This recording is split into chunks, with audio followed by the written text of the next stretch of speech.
Hi there, VC. It's Steve Whitty here. I've changed my seat. There's too much light coming in. It's affecting the image. So this is another recent finds video. It's one of two. I'm not going to record the second one today. I will probably record it tomorrow. But it's CDs. I've picked up a lot of CDs, which I'd like to share with you. Some good, some maybe indifferent.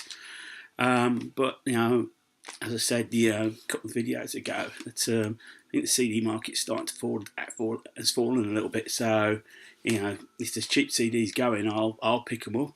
Charity shops. Well, I won't say they're a wash with them, but you never know what you may find if you have a look around. So, in the beginning, I'm going to say really in the beginning, Lonnie Donegan, the king of skiffle, and it is very hard not to underestimate the influence this man had on British culture in general.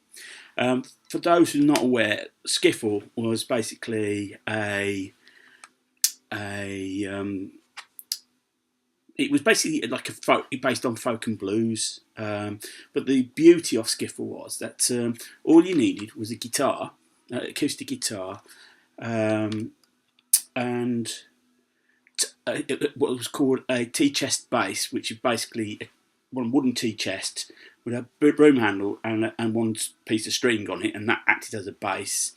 And your percussion was a washboard, an old-fashioned washboard which you played with thimbles, and that's how you got your band together. It woke up in the 50s. A lot of teenagers got the buzz to play music. I'm sure there is on YouTube a film of a young Jimmy Page performing on the BBC at a skiffle act. He and others, well, majority of kids who formed skiffle bands fell by the wayside. Some, Jimmy Page became famous, and the Quarrymen of Wolf Steel became the Beatles, went on to achieve greatness. George Harrison really succinctly said this: no Lonnie Donegan, no Beatles. Next CD. This is a bit of like pop from 2003, Junior Senior. This is called Don't Stop the Beat. It's very much a bit of a one-off, and I brought this purely because the single, the big single, was "Move Your Feet," and I think I showed you the CD single some time back, and it was all over. It was pretty much like the feel-good hit of that year.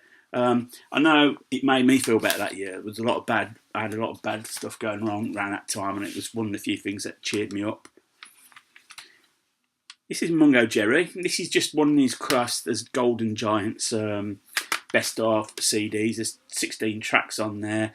You've got In the Summertime, which is not the original version. I think it's a re-recorded version. But you've got original versions of All Right, All Right, All Right, Lady Rose, Baby Jump, Long-Legged Woman Dressed in Black.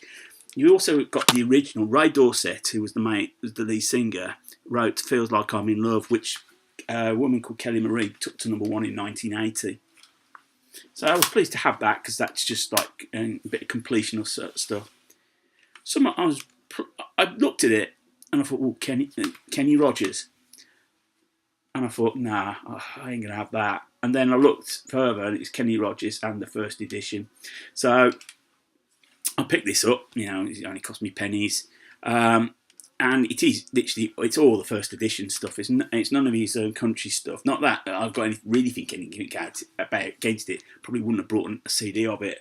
Obviously, big hit, Ruby Don't Take Your Love to Town. But you've got here, just dropped in to see what my condition was in. This is a really good album. Some really good tracks on here. Very good. Some psych pop, some country pop, some just generally good pop music on here. So I was quite pleased to pick this up, and I was quite happy to what I heard. Some I posted on Facebook a couple of nights ago.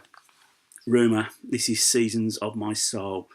This is just excellent. She's got excellent voice. I wouldn't say Karen Carpenter reincarnated, but you could see where the comparison comes from.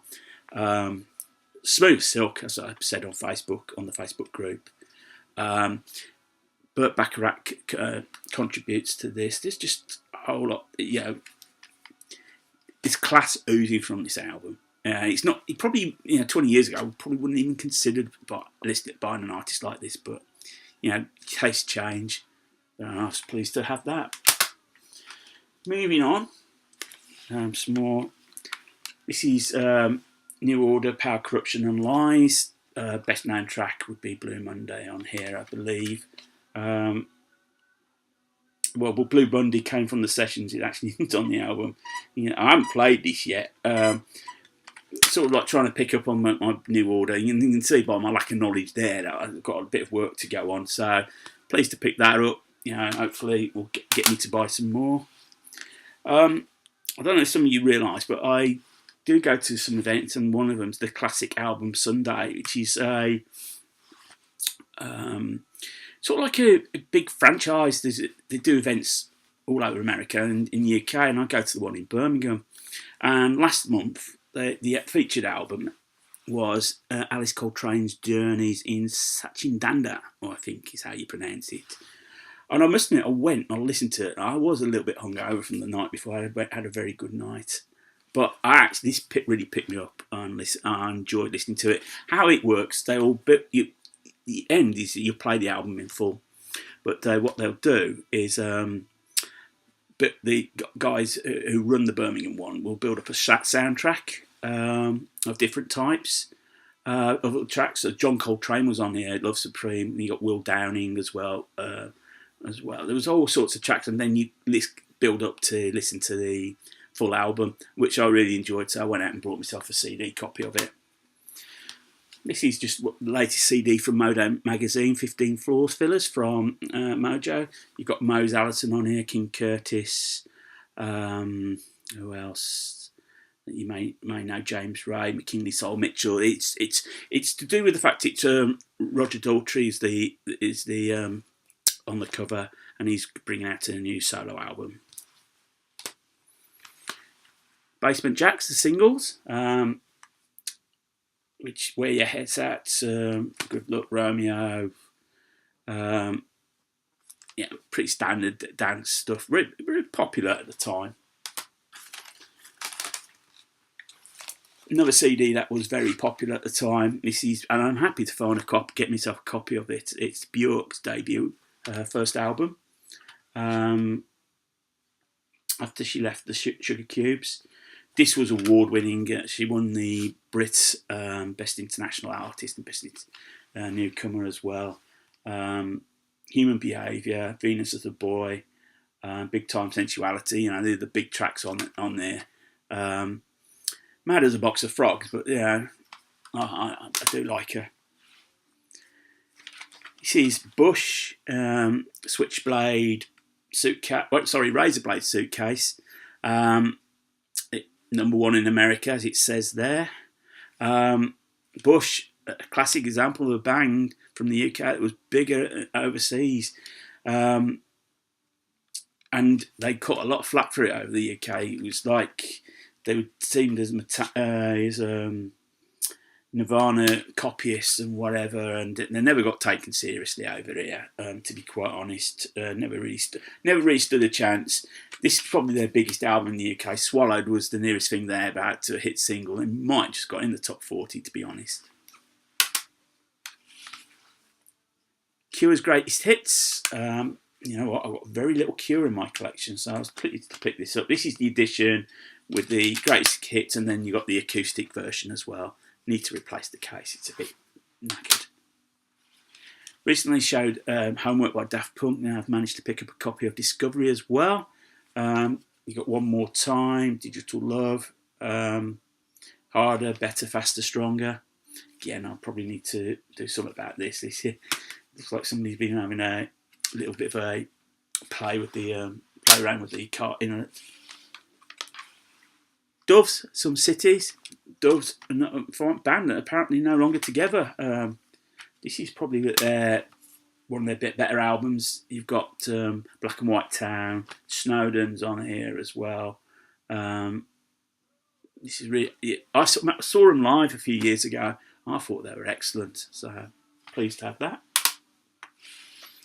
Band, I didn't realise they'd made this album. No, I saw this and I thought I'll have this. This is Feeder. and it's the album called Renegades. Right, nice little natty cover. I don't think it's a bit bemused often. You can tell by the fact it's crackling there. I'm trying to think when this album came out. Sort of lost track with Feeder. I recently saw an interview with Grant Nichols, actually. I was reading. A band that... Yeah, it was 2010 this came out. The band that were on the verge, cusp of going somewhere big, and then the drummer, I think John Lee, his name was, hung himself. It was about 2002. And I don't think they really... recovered. You know, how can you recover when you let your bandmate ends his life? It's very difficult. Okay, and the final CD in this batch is Gorilla's Demon Days. This is got what have we got on here? Feel Good Inc. is probably the big single on here. I can't quite make my mind up about Gorillaz, to be honest with you. Maybe it was when they did the first album, it seemed a good idea. When it comes into that 2 or 3 albums, and then you've got the tours, I don't know whether it's a joke, but I don't know whether it's sure it started to feel a little bit thin at that point. So that's my first batch of CDs. Now I'm noticing that my the video is block start is cutting up a little bit, so if it does turn out a little bit ropey, apologise for that. However, if you have stumbled across my channel for the first time and you like what you see, click on the subscribe button. You know what, I mentioned there was 170 a couple of days ago, and then some swine went and just unsubscribed, so now back to 169. Thumbs up, thumbs down, or love the interaction, and feel free to comment. I'll always get back to you, even if it's a couple of days late. So until next time, VC, have a good evening and keep spinning and keep smiling. See you later.